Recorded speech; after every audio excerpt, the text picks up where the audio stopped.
Why do you want to work with men? Okay. Sarah, do you want to jump in? You look like you have a motivation to jump in there. Do I? Yeah, no, I can go. Um, why do I want to work with men? I think that men are find it very difficult to access therapy generally and talk about their experience from an emotional perspective. I don't think we give men the language as young boys to communicate how they experience the world internally. I don't think we give them the language to feel safe enough to be able to express their experience of emotions. And then as adults, we are expecting them to be these wonderful partners and be able to, raise children and all of this stuff that requires some emotional connection, not just to the other person, but to themselves. And I think that they struggle with that. And I think we are letting men down, boys and men down, because we as a society are producing an environment where they aren't safe enough to be vulnerable and and just be really authentically honest about their experiences.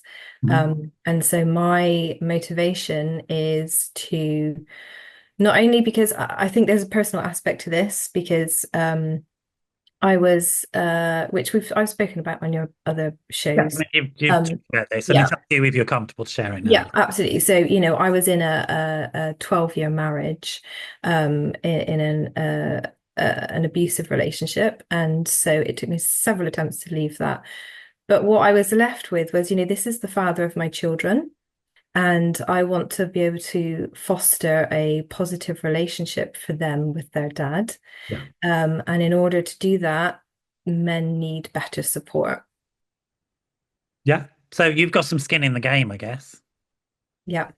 Yeah, which is fair enough. I mean, it's reasonable, isn't it? That, why do I want something? Because it's going to make my life better.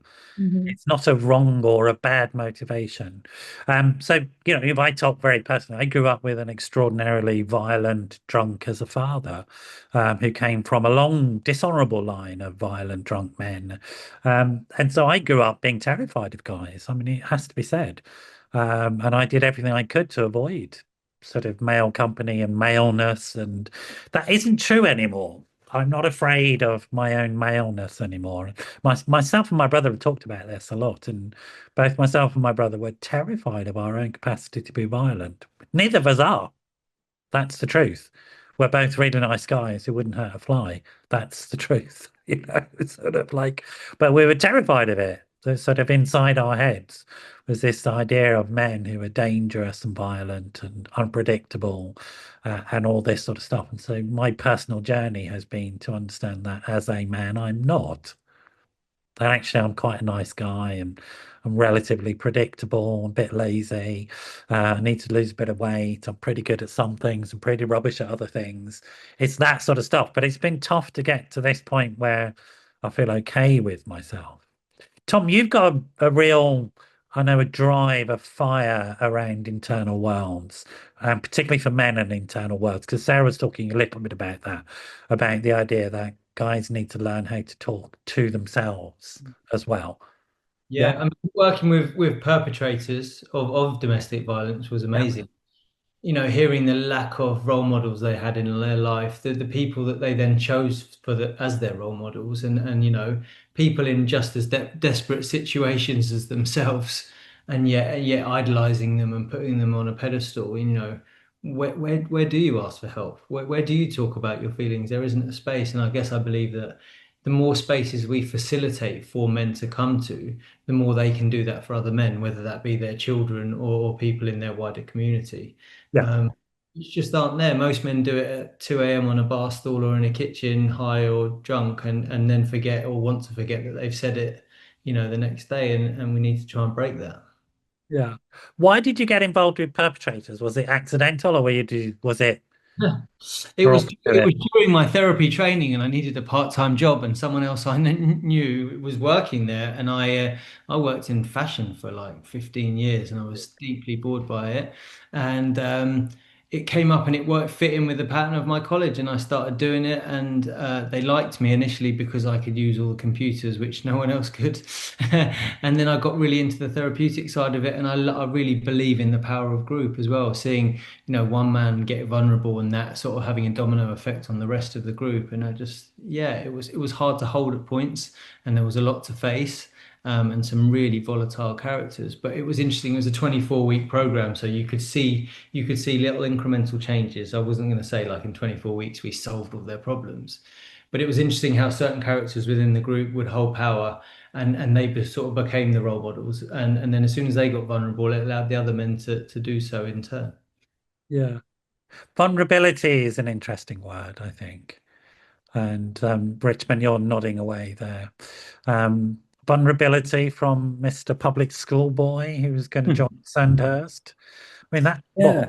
what? Actually, I mean, it's not really as it sounds. When I heard you saying that, I didn't immediately think of me as such. It was a it was a pretty down to earth school. But having said that, yeah, there was elements of survival. I guess I was lucky because I was pretty good at sports. So in that way, life is easier at school if that happens. Um, but being vulnerable, I think with my mates, because a lot of my mates, male friends, are we got a fairly big group, and we've known each other since some was going back to 7-4. So we're in our early 50s now, so we've known each other for a long, long time. And I think to varying degrees, we've always been pretty vulnerable with each other, as in being open to talking about stuff. There was no holding back, but equally there's varying degrees of, I mean, everyone's been pretty successful and some like very, very successful. And I think this sort of humbleness in the group, everyone's brought back down to the same level when we get together. No one is allowed to kind of get too far ahead or anything like that. But equally, I think looking at our conversations together and this, the place that now in Wales where we sort of gather, there is a real vulnerability there. But I guess that depends on your group, and that again is something that's very, very fortunate for us. Hmm. And what do you think you gained from it? From that vulnerability. I think over the years I've come to, understand myself more and more and more, in terms of being creative and being, I'm sensitive. I pick up on things, and I always have, and it's made sense of stuff that I used to pick up on previously. And now I suppose now I allow myself to do that. Whereas when I was younger, I probably didn't. I blocked it off.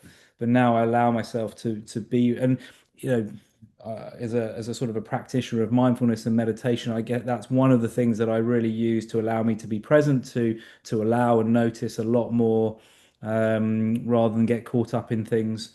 And I mean that's a real reality for me is to work on a more of an energetic, get beyond the body so much, beyond the five senses, and be able to really sort of feel what's happening and be happy with that and be just like, yeah, this is fine. And it seems you have a network from it as well, from who you are, the way you are as a guy, as a person. Yeah, and like really desperate. I mean, some of my friends say, "God, so many different people. From very well known people who are lovely through just wide, such a wide range. If I sort of listed all the people that I knew, of all different backgrounds, and I love that. I just love that.